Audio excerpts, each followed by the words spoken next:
Born Robert Edward Jansen on August 5, 1949, the Cape Doctor, as he was popularly known, was one of South Africa's most celebrated saxophonists. Having recently celebrated 40 years in the music business, Robbie Jansen is one of the Cape's most accomplished musicians. An alto saxophone and flute virtuoso, he's also a respected composer and arranger, and at the forefront of what over the last few years has become internationally known as Cape Jazz. A Thanksgiving and prayer service was held at Kaleidoscope Church, where many artists gathered in commemoration of his life.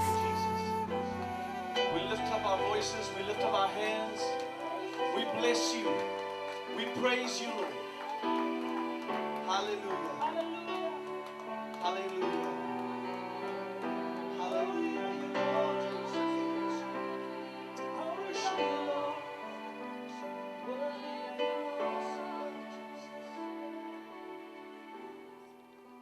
Falling in love with my Jesus. Hi, my name is Robertson. I'm a jazz musician and a pastor at Kaleidoscope Church in Claremont. And Robbie Jansen, met him many years ago at, I was then singing at the Sherwood nightclub, became Club Montreal. And then I used to go and listen to him whilst he was playing with bands like Ospiti, bands like Pacific Express, Spirits Rejoice, and then Sons of Table Mountain.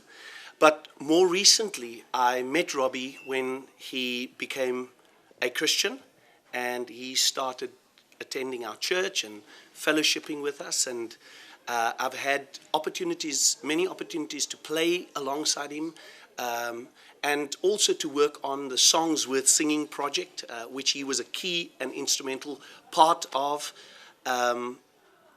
Robbie has had an incredible impact on my life, both as a musician and as a person. He's a man who has a wealth of gift and talent, and he's not selfish to share it. I've been inspired by him. I've been motivated by him.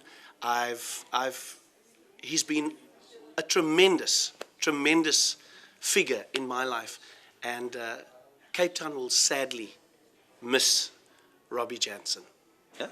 Let me tell you about Robbie Jansen. I met him a few years ago. Well, when I say a few, it's probably a decade ago. And he changed my life. He played on my first album. What an honor to have such a legend play on my album. It kind of made me feel like, hey, maybe I can do something. I mean, maybe I can really sing. I mean, if this guy would come, take his time to come and play on my album. And I mean, we stayed friends after that. Not like every day, but I mean, when I do meet him and when I do see him on concerts, I mean, we would talk and he would still remember. I would obviously remind him of the fact that he played with me on my album and so on. He was a great man. I mean, he taught me so much. I mean, his life was such an inspiration for me. Thinking of where he came from in terms of playing, I mean, he told us so many stories and so on. It inspired me to be what I am today.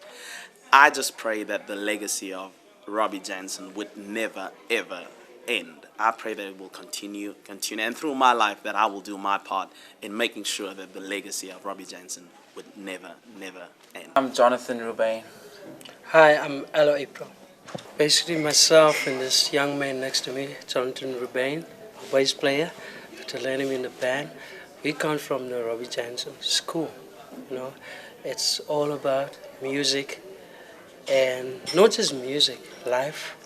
It was about family, it was about caring for your brother, and Robbie was just this library of where you can just draw whatever you need in life, you know.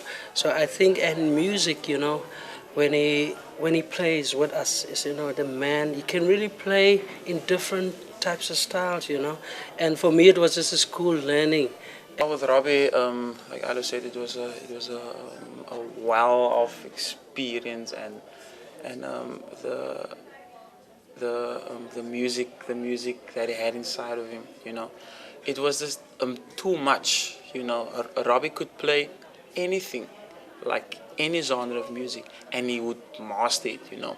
At his age, for me, he was like, as we would say, he was a killer musician, because Robbie played some other stuff, you know, like you can hear album and you could know that's Robbie playing, and for me, playing in Robbie's band, there was a lot of freedom that.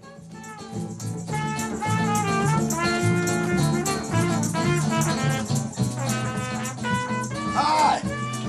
I'm good. I'm off. All right. Yes, sir. Hi, Mr. Corby. Hi, Roberto. Well, what we're actually doing is, we call this a jam session, you know. This is where we invite younger musicians or other musicians who are not exposed to the stage. So we give them a little bit of exposure so that they can play in front of an audience, you know. We don't make money over there, but we make sure that the music lives on. Yeah. What I like to do is to play.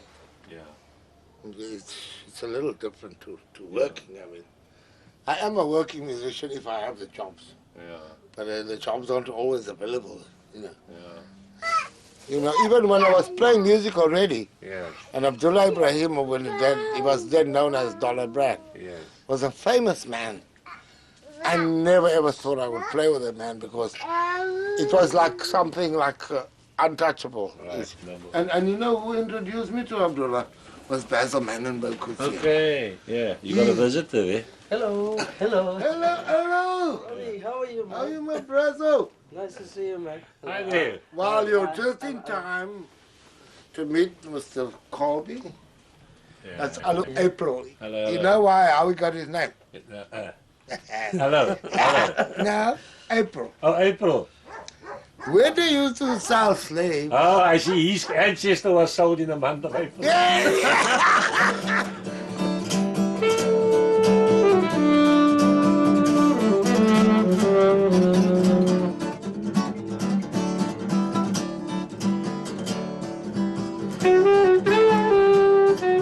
Robbie became Robbie Jansen in Cape Town. He didn't go to New York to become Robbie Jansen. He wanted to be